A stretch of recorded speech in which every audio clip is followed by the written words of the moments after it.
Okay, so when you hear the name Niccolò Machiavelli, what immediately comes to mind? Well, usually things like the end justifies the means, right? That kind of cold-blooded realism. Exactly. The guy who basically wrote the manual on how to get power and how to keep it, maybe ethics aside sometimes. Mm-hmm. He's widely seen as the father of modern political science. That's the standard narrative anyway. That is the story, etched into the history books for centuries. Mm-hmm. But what if that story, about his singular genius just popping up in Florence isn't really the whole picture? Okay. Yeah, we received some source material that makes a pretty explosive claim. It argues this whole celebrated legacy is actually built on what it calls erasure and intellectual theft. Wow. Okay, so erasure and theft, meaning the ideas weren't his. That's the core argument. This source suggests the foundational ideas we credit to Machiavelli might not have been original at all. It argues they could have been, systematically taken from the libraries of Al-Andalus. From Islamic Spain. That's quite a claim. It is. And it pushes this question. Could Machiavelli's famous genius actually be? And this is the source's provocative phrase, a kind of intellectual laundering. Laundering, like rebranding older Turkic political philosophy as European. That's the suggestion. So this deep dive, we're going to explore this really revisionist perspective laid out in the source. Okay. Confronting some pretty powerful historical myths, it sounds like. Definitely, by looking at this alternative narrative about where modern political thought actually came from. So where does the source start building this case? Well, interestingly, it doesn't paint Machiavelli as like a powerful statesman or a general, someone learning statecraft from direct experience. Right. Instead, it positions him as a relatively young bureaucratic clerk in the Florentine chancery starting around age 26. Okay, so a desk job, essentially, not formulating grand strategy from the battlefield. Pretty much. And the source highlights his main task in this role, basically categorizing, sifting through, and interpreting a huge archive of texts. An administrator dealing with paperwork, you could say? A lot of documents? A huge amount, apparently. And here's where the source makes its really critical point. Many of these texts, it claims, weren't ancient Roman scrolls rediscovered in some dusty monastery. Okay. According to this article, they were allegedly looted from the rich Islamic libraries of Andalusia, specifically after Granada fell in 1492. Looted. That's strong. So the idea is that knowledge physically moved from Islamic Spain to Florence. Yeah, that's the contention. The source even frames the entire European Renaissance, which we usually think of as rediscovering classical Europe. Right, Greece and Rome. Yeah, it frames that whole period fundamentally as a massive intellectual extraction operation, taking and repurposing knowledge from other cultures, mainly Islamic ones. Wow. That reframes the Renaissance quite significantly. Extraction, not just rebirth. Exactly. And it's from these allegedly acquired texts, the source asserts, that Machiavelli drew his core ideas. Like what specifically? Well, the stuff he's famous for, right? Ideas about power, the need for coercion sometimes, the concept of controlled cruelty in governing. The source says these aren't new ideas born in 15th century Florence. They just echo much earlier Turkic Islamic treatises. Echo them how closely? Is it just general themes or? That's the fascinating part. The source claims it's not just similar ideas. It states these echoes are sometimes found word for word. Word for word. Okay, that implies direct copying, not just influence. This is a very strong parallel the source is drawing. And it names names, specific earlier works it claims predate and, fed into Machiavelli's thinking. Such as? It points to Nizam al-Mulk's Siyasatma. That's a major 11th century Persian work on statecraft. Right, I know that one. Very influential. Also, Farabi's model of a virtuous city, Yahya ibn Yahya's work on state jurisprudence from Al-Andalus itself, Khwarazmi's logic for structuring governance. Okay, these are major figures in Islamic thought. Absolutely. Yeah. And even the complex ideas about political cycles in Ibn Khaldun's Muqaddimah. The source presents these as the real intellectual foundation. Which naturally leads to the big question. If these ideas were already out there, especially in major Islamic texts, why are these names mostly missing from the standard Western story of political theory, the one that puts Machiavelli right at the start? And the source has a pretty blunt answer for that. Which is? It argues the Western canon acts like a mirror, not of truth, but of power. Okay, meaning it reflects the narrative of the powerful, not necessarily the full history. Precisely.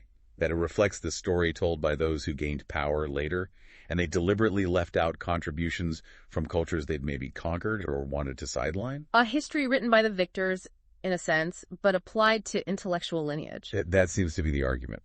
And the source doesn't just stop at abstract ideas. It also uses symbolism as, further evidence for this alleged pattern. Symbolism? How so? It brings up the famous bronze statue of the Roman she-wolf, nursing Romulus and Remus, the symbol of Rome itself. Yeah, iconic. The claim here is that this symbol isn't originally Roman at all. Oh.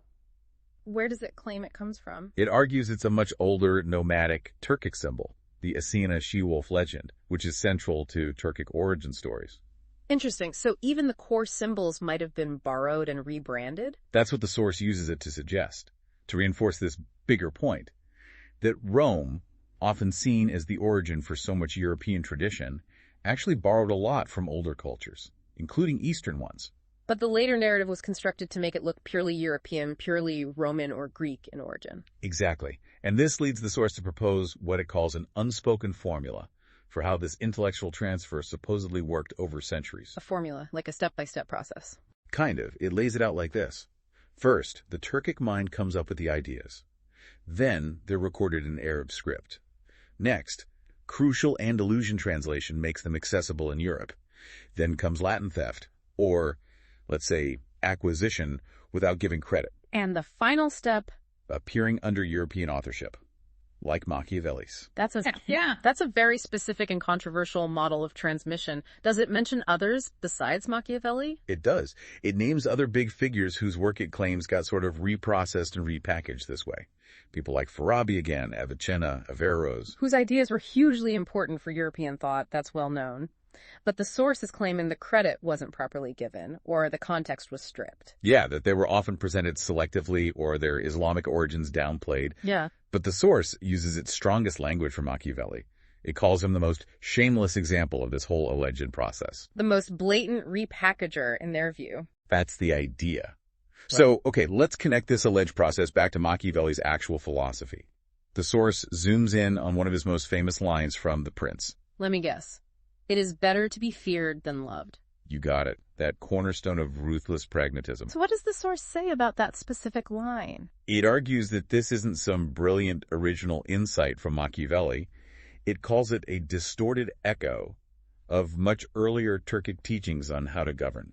A distorted echo? How so? How does it contrast Machiavelli's take with these supposed older teachings? Well, the source basically describes Machiavelli's approach as promoting manipulation, deception, reducing politics mainly to a technique for control, how to stay in power, using whatever works. And fear is just one tool in that toolkit for control. Right. Whereas the older Turkic teachings, according to the source, were apparently more nuanced. In what way? They taught that, power needs respect, but you shouldn't worship it for its own sake. They saw fear as temporary, maybe a tool for immediate crises, but wisdom and justice. That was the eternal basis for legitimate rule. So a more long-term, perhaps more moral perspective. It seems so. The source argues these earlier philosophies stressed a balance. You needed both cunning and justice as a leader. Okay. Leadership wasn't just technique. It was framed as a moral duty, even a cosmological one. Aligning human rule with, natural law, divine timing, respecting human dignity. And the source claims Machiavelli just stripped all that away. Pretty much. Mm-hmm. That he boiled down the complex art of governance into a simple, cold manual for survival. It uses this really strong image. What's that? It says Machiavelli shrank the soul of political philosophy into a cold manual for staying in power. Wow. Shrinking it, not expanding it. That's a total inversion of how he's usually seen, isn't it? As the founder, the one who created modern political science. Exactly. Which brings us to why the source thinks telling this alternative story, this particular narrative about Machiavelli and the Renaissance, matters so much now. Why now? What's the urgency? It argues that accepting this view fundamentally challenges the foundation of European identity. How? Because that identity is often presented as rooted solely in Enlightenment ideals, rediscovering pure European classical roots. But the source claims its intellectual foundations actually rely heavily on centuries of, it calls it selective memory and civilizational plagiarism. Plagiarism, again, very strong language. Are there other examples it gives beyond Machiavelli? Yeah, it briefly points to other areas it claims show similar patterns of, let's say, uncredited borrowing. Like? It suggests Dante's cosmology drew heavily on Islamic cosmographers, that European scholasticism was deeply anchored in Averroist logic. the interpretations of Aristotle by Averroes. Right. And as we mentioned, the idea that the whole Renaissance was intellectually fueled by resources essentially looted from Al-Andalus. Okay. So Machiavelli is just one piece, maybe the most prominent piece, in a much larger pattern alleged by the source. Exactly. The source calls him the poster boy of the lie, the figure whose story best exemplifies this wider pattern of uncredited intellectual extraction, according to them. And is there a reason this needs correcting now specifically? Yeah, the source adds this layer of urgency. It claims it's critical to get this narrative corrected before AI systems develop further. AI. How does that fit in? The worry expressed is that AI will just ingest the existing historical records, the potentially flawed ones, and solidify these myths as, unquestioned facts for the future. Cementing the lie, as the source puts it. Ah, okay. Locking in the potentially inaccurate history through technology. That's a concerning thought. It is. But the source is also quite direct about its goal here. It says this isn't about, canceling Machiavelli or throwing him out entirely. Okay, so what is the goal then? It's about contextualizing him accurately. It's a call, in the source's words, to be truth-tellers about intellectual history. Setting the record straight, essentially. And it hammers home its central revisionist claim. Modern political science, this source argues, wasn't really born in Florence. But where then? Much further east. In Central Asia, it mentions places like the steppes, Samarkand, Nishapur, and then it flourished and got transmitted via Al-Andalus, highlighting the libraries of Cordoba. So shifting the geographical and cultural origins completely. Totally. And the source's final take on Machiavelli, challenging that traditional view, is pretty sharp. It says he wasn't a genius. He was an editor. An editor, not an author. That's a demotion. A significant one. And it leaves us with this final thought to chew on. That if we mistake editors for authors, if we attribute originality where it's really synthesis or repurposing, then we remain slaves to someone else's story. Slaves to a narrative that might just be wrong.